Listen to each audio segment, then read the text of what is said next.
You're splitting a pizza 4 ways, doing the math in your head before the check even comes. Nobody says it out loud, but everyone at the table already knows who's paying less. You laugh at the joke that isn't that funny. You order water instead of soda because water is free, and nobody has to know that's why. This is every Friday you've ever had. By the end of this, you won't recognize the table. Level 1, $8,000. You keep it in checking. You know the number without looking, the way you know your own address.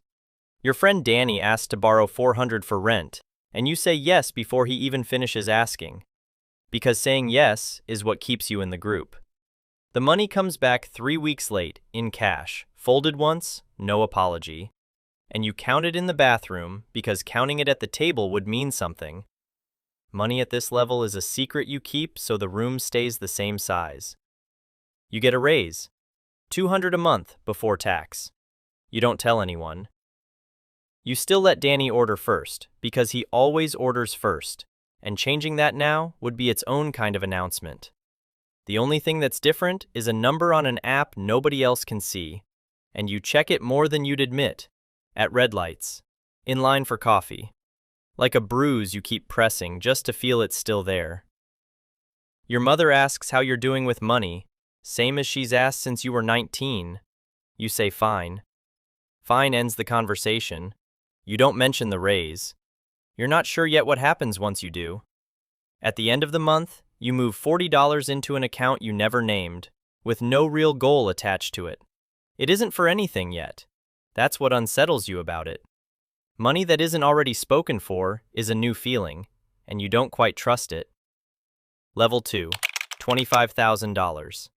A used car dies, and you replace it with cash instead of a loan. The guy at the dealership looks at you a little differently for a second before going back to his script. You mention the cash part to Danny.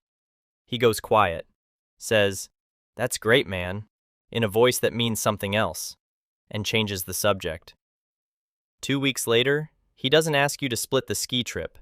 He just doesn't invite you. You find out from a photo. 4 people, a mountain. No caption about who's missing, because none is needed. You lie awake trying to figure out where it went wrong, and land on the same answer both times you replay it. Not the car, the mentioning. That's the lesson, and it's the wrong one, and you'll carry it badly for years. The idea that having money is fine as long as nobody finds out. At Sunday dinner, your dad asks what the car ran you, and you shave 1,000 off the real number without deciding to. The way your hand ducks a swing before your brain catches up. You notice how easy the smaller number comes out, how rehearsed it already sounds, for something you've never had to say before. Level 3, $60,000. This is the number where a friend starts asking how work's going in a tone that isn't really a question. You give the honest, boring answer. He nods too fast, like he already had a figure in mind before he opened his mouth. You throw in for the bachelor party. Same 300 as everyone else, except somehow you're the one who obviously fronts the Airbnb deposit, refundable whenever people get around to it. 2 of the 6 never do. You don't bring it up, because bringing it up would prove you'd been keeping score, and keeping score is the one thing nobody in this group is supposed to admit to doing anymore. You start rounding your answers down before group plans. Not what you can afford. You can afford almost anything now, but what it costs you socially to say so out loud. A guy from work, someone you're not even close with, mentions splitting a rental property 3 ways and asks if you're in. You tell him you'll think about it, and what you're actually thinking about isn't the return on the property. It's whether saying yes in front of people who don't know your number yet changes how they'll say your name after. Level 4, $150,000. You buy a place, 1 bedroom, unremarkable, 40 minutes from where you grew up, close enough that nobody can say you left, far enough that the mortgage makes sense. 3 thumbs up in the group chat. 1, proud of you, bro. Nobody asks to see it, and you decide that's because everyone's busy, and you almost manage to believe yourself. You host anyway. Someone opens your fridge like they're checking it for evidence. Someone else asks, half joking, if you still remember what it's like to worry about anything. You do. You just worry about a rate that resets in 3 years instead of rent. And there's no way to say that without it sounding like a brag. So you don't say it at all. The friends who loved you broke don't stop loving you. They just stop knowing what to do with you. And after they leave, the apartment is quieter than it's ever been. And you notice you bought 2 bedrooms worth of space for 1 person's worth of company. Danny texts a link to a couch he found, asks if you still have the truck. You don't. Sold it 2 years back. But you say you'll figure something out anyway, because turning down a favor now feels like laying the first brick in a wall you're not ready to build. You rent one for the afternoon, $80, to move furniture into an apartment you'll never sit in. Level 5, $400,000. The invitations change shape. Fewer bars, more weddings, other people's, always other people's. And somebody's cousin at every one asks what you do for a living, in the tone people use for someone worth talking to a little longer. Danny calls for the first time in 4 months, and this ask is bigger. Not 400, 12,000, for a business that doesn't have a name yet, pitched in the same easy voice he used for splitting rent. You tell him you'll think about it.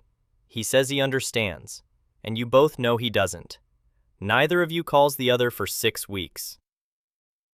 You start noticing which friends only reach out when they need something, and which ones reach out just to talk. The second list is shorter than you'd like, and you can't tell anymore if it was always this short, or if you just never had a reason to count before. A wedding invite comes in from 2 states over, and you're the only one from the old group who doesn't have to think twice about the flight. You book it without checking the price. Then sit alone on the plane while 3 friends split a rental car back at baggage claim to save $40 each. Nobody thinks to ask if you want in on the split. It doesn't occur to them that you'd want to. Level 6, $1.2 million. You stop mentioning numbers at all. Not humility, just exhaustion. Because the number stopped being information a while ago and became a verdict people reach about you first and go looking for reasons to support after. Your accountant calls you a client now. Your old landlord calls you sir. Your college roommate posts something vague online about people who forget where they came from. Doesn't tag you. Doesn't need to. Everyone in the comments already knows. At the reunion, 15 people you used to split rent with, the room splits itself without anyone deciding to. The ones still grinding on one side, telling the same stories from 5 years ago. You, on the other, holding a drink you didn't have to think twice about buying. Nobody's cruel about it. That would almost be a relief. They're just careful. The way you'd be careful around something you weren't sure was fragile or dangerous. You catch yourself, halfway through the night, watching who hugs you first when you walk in, and who hugs you last on the way out, and hating that you've started keeping track of things like that, and hating more that you can't stop. A cousin you haven't spoken to in 6 years messages out of nowhere to check in, and 3 messages later, there's a medical bill involved, and you send the money before he even finishes the story, because it's easier than sitting with whichever version of you might have said no. Level 7, $3.5 million. Danny asks for money again, except this time he shows up with an actual document. Payment schedule, interest rate, a line for both signatures, pulled off some template he found online. He frames it as a courtesy, like he's protecting you both. And somewhere underneath his explanation, you realize your friendship stopped running on trust a while back and started running on paperwork, and neither of you noticed the exact day it happened. You sign it. Not because the contract makes anything safer, because it's the only proof left that whatever this is, it's still technically a friendship. Your sister asks you to be her son's godfather that spring. You'd like to think it's love. Some part of you can't stop doing the math on whether it's also a plan, and you hate that the thought even occurred to you, standing there holding a baby, and you can't get the thought to leave once it's arrived. You open a savings bond for him without telling anyone the amount, and it strikes you, filling out the form, that you've started doing this quietly with everything now, buying things, covering things, without ever saying the number out loud, as if saying it might turn a gift into a transaction, or reveal that it already was one. Level 8, $10 million. The people reaching out now never knew you at $8,000. They arrived through introductions, deals, a mutual contact who thought you two should meet. And they're warmer than Danny ever was. Warm enough that it takes embarrassingly long to notice their warmth showed up exactly when the number did. Once a year, you go back to your hometown, sit in the old booth, order the same thing. For an hour, it almost works.